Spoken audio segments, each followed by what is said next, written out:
आपका अपना मन कैसे काम करता है। आपका एक मन है और आपको ये सीखना चाहिए कि उसका इस्तेमाल कैसे किया जाए। आपके मन के दो स्तर हैं, चेतन या विवेक युक्त स्तर और अचेतन या विवेक रहित स्तर। आप चेतन मन से सोचते हैं और जो अपनी आदत के अनुकूल सोचते हैं वो आपके भीतर के अचेतन में डूब जाता है और आपके विचारों की प्रवृत्ति के अनुरूप रचना करता है। आपका अचेतन मन अपनी भावनाओं का धरातल है और यही रचनात्मक मन है। यदि आप अच्छा सोचते हैं तो शुभ अच्छा आएगी, यदि आप बुरा सोचते हैं तो बुराई आएगी। इसी प्रकार आपका मन काम करता है। याद रखने की महत्वपूर्ण बात यह है कि एक बार अचेतन एक विचार को स्वीकार कर लेता है तो उस पर काम करना शुरू कर देता है। यह दिलचस्प और गूढ़ सत्य है कि अचेतन मन के नियम अच्छे और बुरे दोनों विचारों पर समान रूप से काम करता है। यह नियम नकारात्मक ढंग से प्रयोग किया जाता है तो उसका परिणाम असफलता, निराशा और दुख होता है। और जब आपके विचार प्रेमपूर्ण एवं सौहार्दपूर्ण तथा रचनात्मक होते हैं तो आपको स्वस्थ, सफल जीवन और खुशहाली मिलती है। जब आप सही दिशा में सोचना और एहसास करना शुरू कर देंगे तो मन की शांति और स्वस्थ जीवन मिलेगा। जो कुछ आप मन और वचन से सच मानेंगे, आपका अवचेतन मन उसे स्वीकार करके उसे आपके अनुभव में लगा देगा। आप उसका अनुभव करेंगे। आपके लिए केवल ये जरूरी है कि आपका अवचेतन मन आपके विचारों को स्वीकार कर ले। आपके अपने अवचेतन मन का नियम ही आपके लिए अच्छा, स्वस्थ, शांति अथवा जो पद आप प्राप्त करना चाहते हैं वो आपके सामने प्रस्तुत कर देगा। आप आदेश का निर्णय देते हैं और आपका अवचेतन मन वो विचार जो उसे दिया गया है आपके सामने पूरी निष्ठा से प्रस्तुत कर देगा। आपके मन का नियम ये है, आपको अपने अवचेतन मन से उन विचारों या चिंतन का प्रतिरूप या प्रतिफल मिलेगा जो आप अपने चेतन मन में रखते हैं। मनोवैज्ञानिकों और मनोचिकित्सकों ने साबित किया है कि जब विचार आपके अवचेतन मन को प्रेषित किए जाते हैं उनकी छाप मस्तिष्क के पटल पर आ जाती है। जैसे कि आपका अवचेतन मन किसी विचार को स्वीकार करता है, वो तुरंत उसे मूर्तिमान करना शुरू कर देता है। वो विचारों से मिलकर काम करता है और आपके उस ज्ञान का पूरा प्रयोग करता है जो आपने जीवन भर एकत्र किया है। वो इसके लिए आपके भीतर मौजूद अनंत शक्ति, ऊर्जा और विवेक का प्रयोग करता है। वो अपना काम कराने के लिए प्रकृति के सभी सिद्धांतों को प्रयोग में लेता है। कभी कभी वो अपनी समस्याओं का समाधान तुरंत कर देता है, किंतु कभी ऐसा भी होता है कि उसे काम पूरा करने में कुछ दिन, कुछ सप्ताह और भी देर हो सकती है, किंतु वो काम करके ही रहता है। आखिर ये चेतन मन और अवचेतन मन दोनों में क्या डिफरेंस है?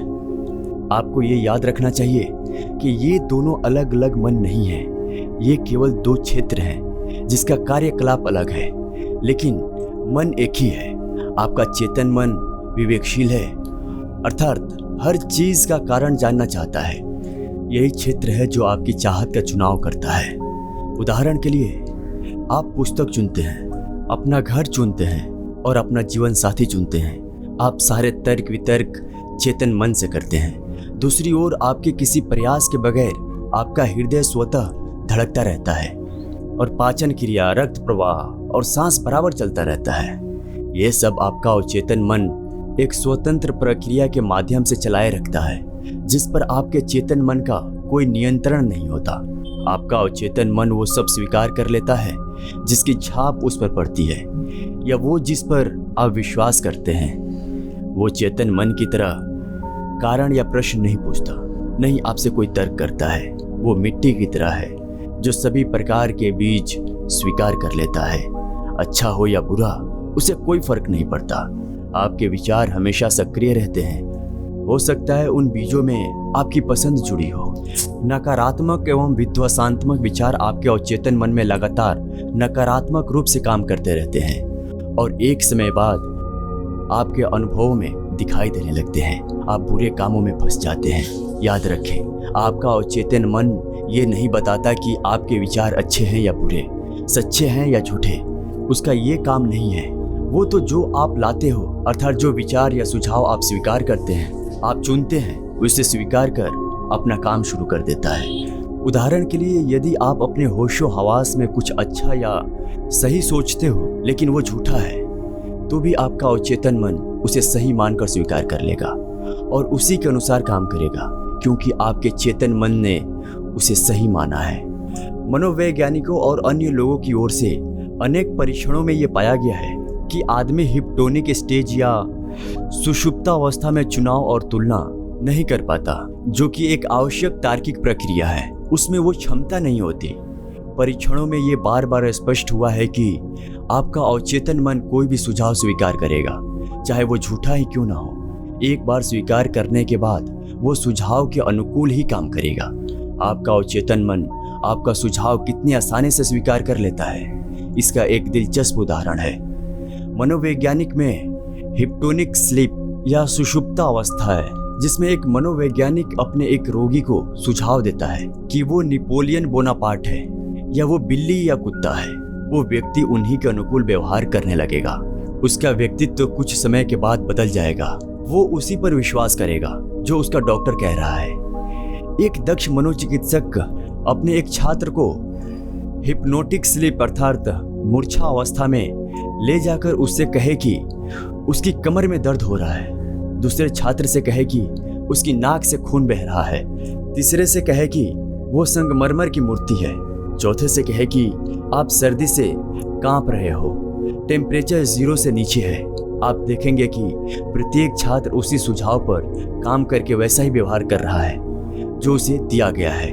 उन सभी छात्रों के वर्तमान का वातावरण से कोई सरोकार नहीं होता, क्योंकि वो सुझाव में नहीं है। ये साधारण सुझाव आपको स्पष्ट करेंगे कि आपके चेतन तार्किक मन और अवचेतन में जो अवैयक्तित्व है, चुनाव शून्य है और उस सब को सही मानकर स्वीकार कर लेता है जो आपका चेतन मन सही और स्वीकार करके उसे देता है।